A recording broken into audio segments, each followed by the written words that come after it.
Aloha, friends. It's good to see you again.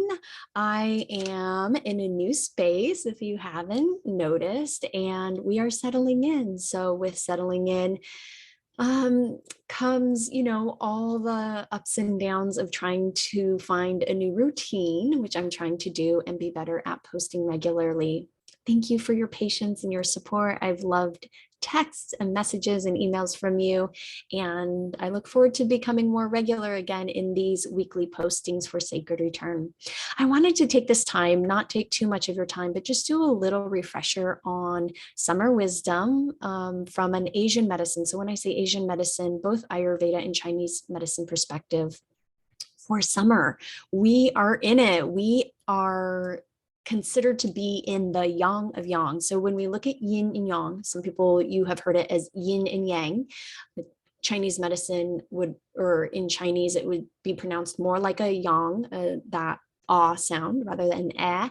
But each to their own. So that's what I'm saying, though, when you're like, what is she talking about? So yin and yang, and yang is the active, it's the heat, it's the outward energy that is balanced with yin, which is inward and dark and more still. Summer is the yang of yang. So within each yin and yang is an element of the opposite. It's this whole concept of harmonization. And so summer is yang of yang. We are in the active of the most active times. There's a saying in Chinese medicine in one of our books, the 3 months of summer are the period in which things grow and flourish beautifully. I hope that's you. I hope that's you, friend. And if not, that's okay too. We can give ourselves permission to be very graceful with each other, with ourselves, because we're human, right? We're just humans having these, we're spirits having very human experiences, but we're also, these meat suits we have, they can get complicated, and everything around us can get very complicated and complex. So let's be kind to ourselves. What I have found is that Asian medicine, both Ayurveda and Chinese medicine, have provided a beautiful map. Not all the answers, but have provided a map to help me, like it has millions of other people for generations and thousands of years prior to me, to give me a map to help me find harmony in the ever complex, changing nature of reality here on planet Earth, here in our bodies. So I wanted to just go over some very basic tidbits to help us stay in harmony as best we can. For those of you who are a little geeky, I will share my screen. Besides Chinese medicine, right, being the yang of yang, when we look at it in terms of yin and yang, in Ayurveda, we are in a pitta season, the fire season, fire and water season. And depending on where you live, it might be more steamy. It might be more fire with water, that nature of pitta. And for some of you, it might be hot and dry, right? So the great thing about, I'll just share my screen for a second so you can see for you visual learners. The thing to remember is that this is a guide, it's a map, but you need to be in relationship with nature around you, with the environment around you, and to use these guides to help you determine where you are. So if we look at this circle, right, the P is for Pitta, V is for Vata, and K is for Kapha. These represent the natural cycle. See, there's an arrow going in this order. That's the natural cycle in which these dosha move in time and space all around us. And so summertime is somewhere in here, is in this Pitta time. Remember, Pitta is the combination of the elements fire and water. And right, so fire and water come together to make steam, and steam is actually more dangerous and can burn more than fire itself, the flame. But again, it's about you and your environment. So we don't have just these 3 seasons. These little arrows represent the in-between, when Kapha and Pitta come together. So you have a Kapha Pitta season. You have when Pitta and Vata come together, and you have a Pitta Vata season. And you have when Vata and Kapha come together.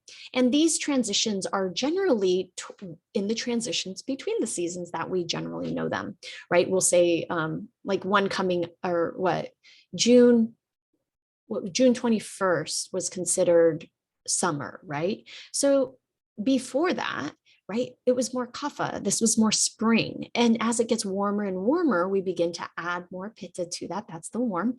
And then we hit summer where it's hot all the time, right? So that June 21st, for some of you, still looks a little wet and it looks more of a combination of kapha pitta.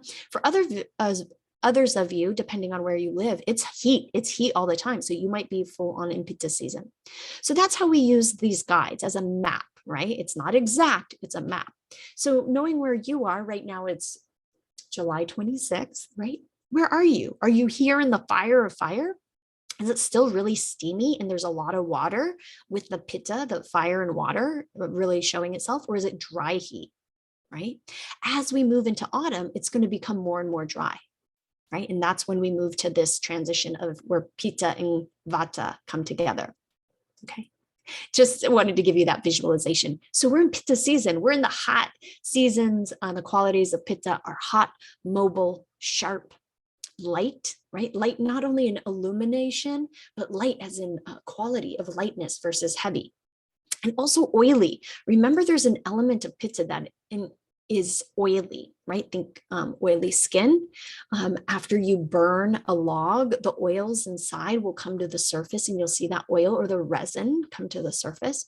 So we need to find balance to these qualities of hot, moving, sharp, oily, intense nature. That's the nature we're in right now. And many of us, we can feel that, right? In the summertime, things get a little intense. But the other thing about summer is it's very playful, right? Yang energy, pitta energy is very playful. It wants to play, it wants to explore, it wants to grow, right? Look at the fruit and the vegetables in the garden. They grow like crazy. They bloom and they fruit overnight. That's in you too. And so that naturally comes to the summertime, summer break, summer vacations, more outdoor barbecue, maybe less strict on our food and beverage recommendations. Again, we all explore summer in different ways. And this is in the Northern Hemisphere I'm speaking of right now. So what are ways to enjoy that summer, be in alignment with that playful, growth, flourishing, beautiful energy of summer, and at the same time not lose ourselves? Because if we burn out, if we use too much of that fire, we're going to burn out, right? So we have to remember everything about this harmonization is using opposite qualities to find harmony and balance. So opposite of hot is cold, opposite of light in terms of heaviness, right? Or weight. Opposite of light would be more heavy. Opposite of mobile is more still. And also opposite of oily would be dry. And opposite of, let's see, another quality you might be experiencing summer, sharpness, everything sharp, kind of like, too intense, right? So the opposite of sharpness is dull. So making things less intense. Of course, you might not be experiencing all of those qualities, but I wanted to share several of them because the ones that you are experiencing in your life, you want to choose the opposite quality to bring balance, right? So in general, the general themes of summer using those opposite qualities is to chill. That term chillaxin, chill plus relax, that's the idea of summer. Summer is playful. Summer is about flourishing and growing and fruiting, really, and enjoying all of what nature has to offer in terms of fruits and vegetables and that growth. And there's also an element of chillax. Chill, both cool, right? Cool in body and temperature, but also in mind. We want to cool off to find balance. So how do we do that? To cool off, we can do that in our foods, eating much more. This is where we eat more water-based foods, less stir fries, less deep fried, less stir fried, less roasted, and we move more towards water-based. So either raw or even steamed or even soups, right? But not necessarily heavy soups, lighter soups, but we do want that water element also to help cool us off and to also to nourish us and hydrate us. We do want to have fun and play, but always in balance. We need to give us time to rest and recuperate and to allow ourselves to not, we need to allow ourselves to cool off. When we play, when we go, when we're on vacation, that increases heat. That's activity, that's yang energy. And there's already so much yang energy around us. We can use that energy to support us, but if we use it too much, we're going to burn out. right? We're going to get cranky. We're going to get, explosive. We're going to become volcanoes ourselves. We're going to embody pitta. So what can we do to balance that yang energy is have fun, yes, play, but also make sure to rest. So summertime is the great time for the midday rest. Siesta. Yes, I don't know if you've noted this, if you've traveled to other areas where it's warmer climate, tropical climate. When I was in Kenya, when I was in Okinawa, when I was down in Central America, in Mexico, these hotter climate areas have a built-in time right around midday when the sun is the hottest for siesta, for a break, for a nap, for a rest. So I'm going to recommend you do that too. In Ayurveda, it's very rare to hear that recommendation to rest in the middle of the day. But here in summertime, this is when it comes into play. Remember, there's not a lot of rules in Ayurveda in Chinese medicine. They're recommendations, they're maps. And we have to know if we're using the right map for us. So these recommendations that I'm giving for summer are general. If you want more specific, that's when you work with someone one-on-one. But for the most part, when we follow these general guidelines, they help us, in a general way. We want to celebrate abundance that nature is providing right now. So eating all of the fresh local farm fruits and vegetables is a great way. There are a lot that's in bloom right now is full of water, watermelon, melons, squash, peas. Those are pretty much and probably the end of your growing green season, moving into more bitters like collards and Swiss chards. Those are all full of water, great nourishment to balance the summer energy, but also the bitter in those collards, the dark greens, that bitter taste is what cools us from the inside out. So you can also bring in bitter through spices and herbs. Some very common cooling spices and herbs in your kitchen would be mint, chamomile, turmeric, fennel, cumin, fennel, coriander is a great one, but you could go a little heavier on the fennel and cumin at this time of the year if you do that 3 combination. What's another cooling one? Not an herb and spice, but the go-to quintessential cucumber, right? Cucumber is a great thing to be eating right now, and that's usually, they're growing everywhere. They're on the vines everywhere right now. So any of the bitter tastes are going to be cooling. That bitter taste is what you taste in turmeric, right? So that is cooling to the body and it clears heat, and it's also slightly astringent. So it's going to pull some of that extra oil that builds up, some of the extra heat that builds up. It's going to pull it into your digestive system to eliminate it. Let's see. The other thing to help us stay cool and relaxed, that chillaxin feeling, is to get out in nature in the morning. First thing in the morning when it's still cool, when the sun has been, at bed all night and the moon's been out and the world has cooled off. This is when we want to be outside the most. So this is a great time to get up early and to get your feet in the soil, or to go outside for your walk, or if you're a runner, do these in the morning when the environment around you is still the coolest. Also, connect in nature. You can jump in the water. This is a beautiful time to get in the water. A creek, a lake, a spring, the ocean. Even turn on that sprinkler. Or if the local city has a sprinkler or water system, go play in the water. Water is going to cool that pitta nature. And the other thing that we can do in the summertime, which is a great practice, is star or moon gazing, right? To get out at night when the stars are out. Ayurveda is always recommending sleep, and lots of sleep is important for nourishing rejuvenation. Summertime is when we sleep less, right? This is that permission to play, to have fun, and to stay out when the sun is out.